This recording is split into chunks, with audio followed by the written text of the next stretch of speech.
What's up, YouTube family? This is Nzali back again with Nzali Takes Africa. If you are a Black millennial young woman and you are looking to live, work, or play on the African continent, then this is the channel for you.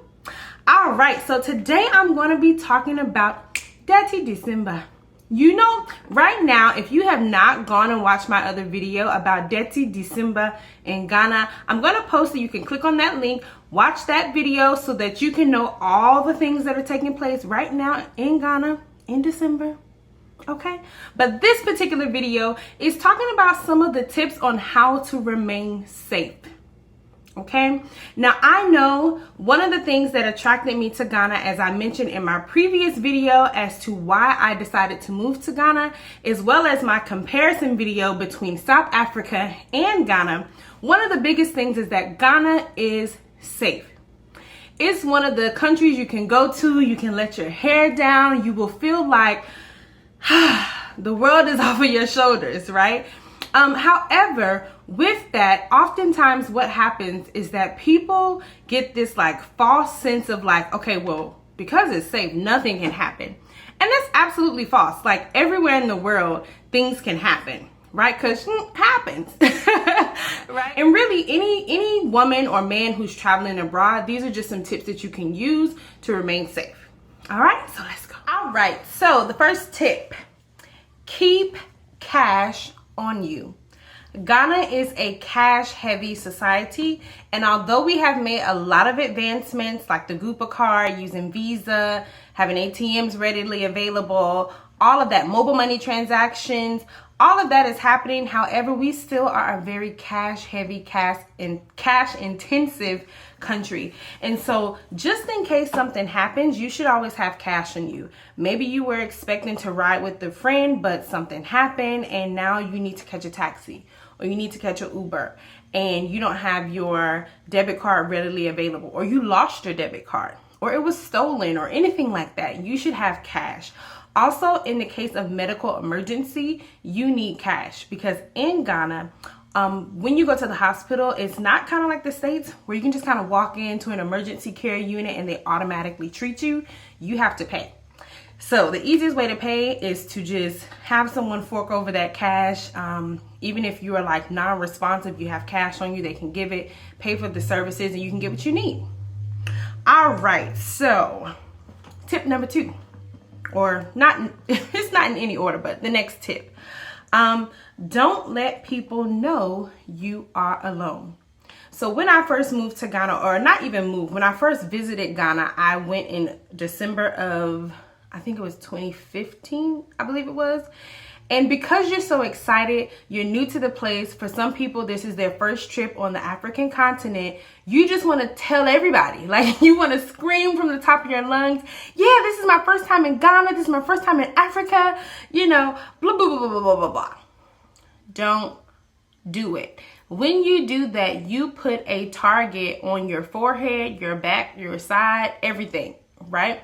Because immediately when people know that you're here alone, you don't know anybody, you don't have a network. And in Africa, your network is your wealth, right? So oftentimes when I first actually moved to Ghana, people would ask me, oh, is your family from here? Like, who is your adopted family? Like, who is going to look out for you? Who is going to stand up for you? Who is going to represent you? Right? And so you kind of don't have that because you're just there as a tourist. So don't let people know that you're there alone. Say your friend is waiting for you in the hotel room, or you're going to meet your friend in Ghana at this concert, or whatever, you know, different flavor of the truth that you want to tell. Me, I always keep a name in mind. So one of the common last names in Ghana is Mensah. Right? And because you're in Accra, it's not far-fetched that you'd find a Mensa along that coastal area, because the Fantis kind of take that way. Or if you want to use a God name because you're in Accra, use a God name, right? Or Corte, or whatever the case may be. So use a name. Say, oh, well, that's my family here in Ghana, right? Give a location.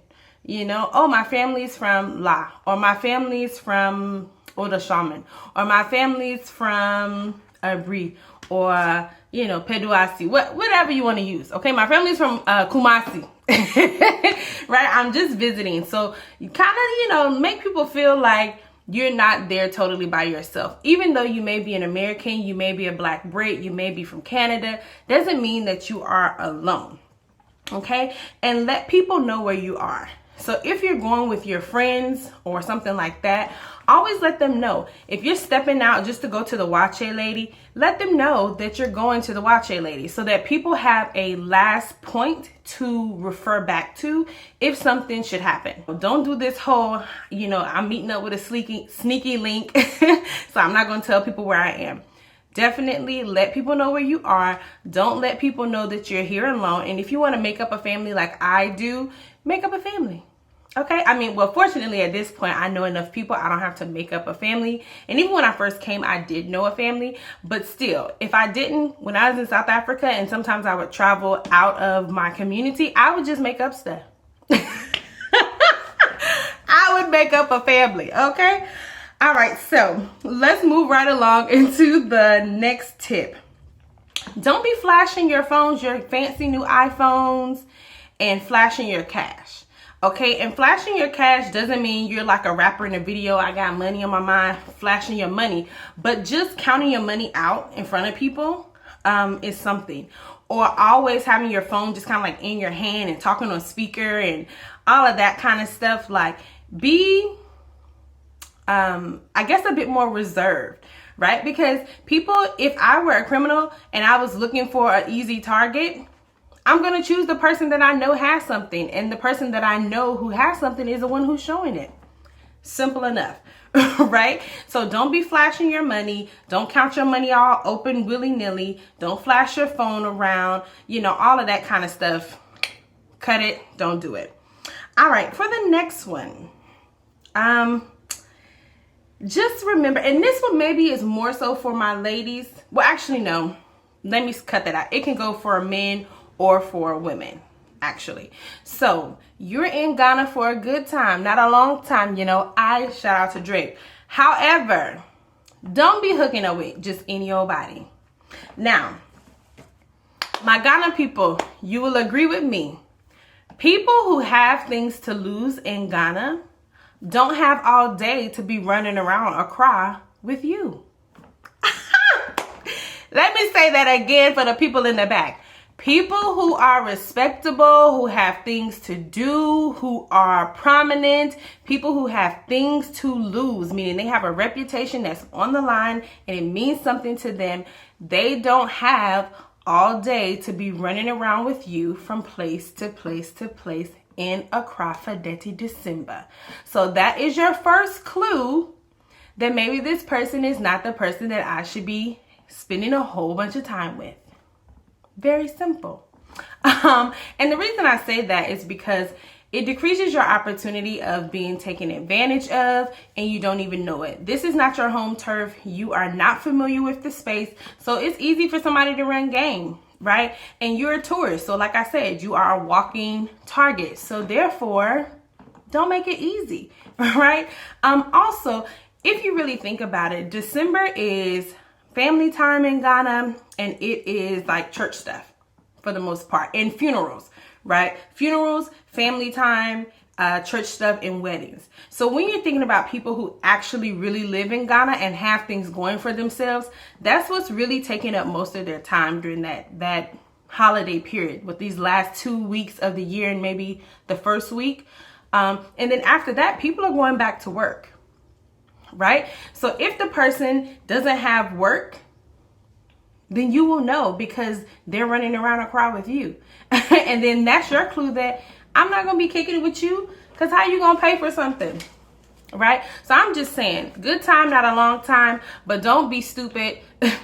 Don't let people take advantage of you. You don't put yourself up to be taken advantage of. And the men specifically, a lot of women who are out in the public spaces all the time are working girls. I know no one is going to tell you, so I'm going to tell you, don't say Nzali never did anything for you.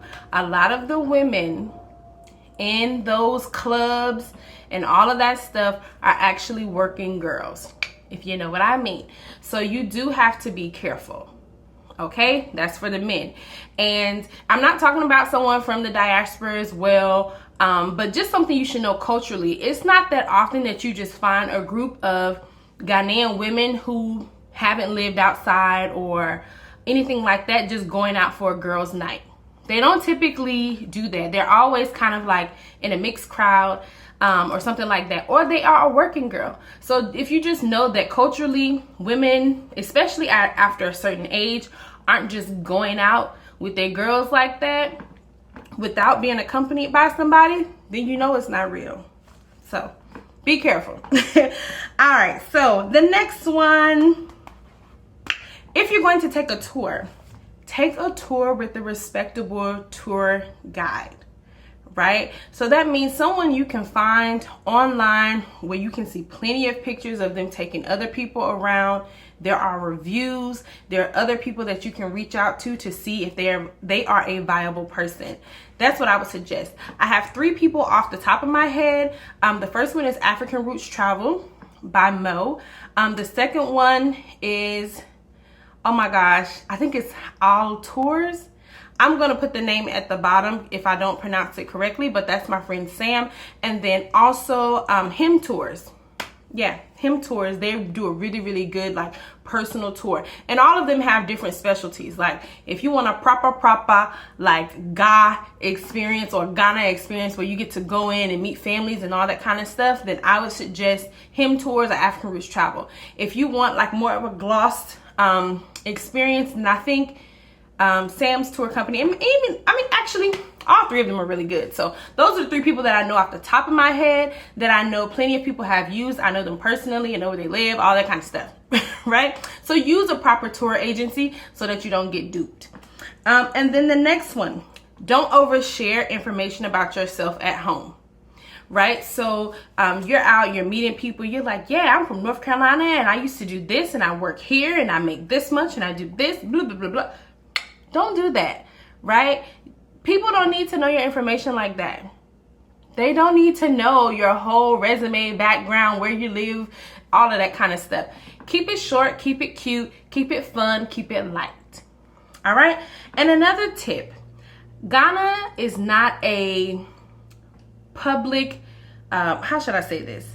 A public drunk friendly type of place.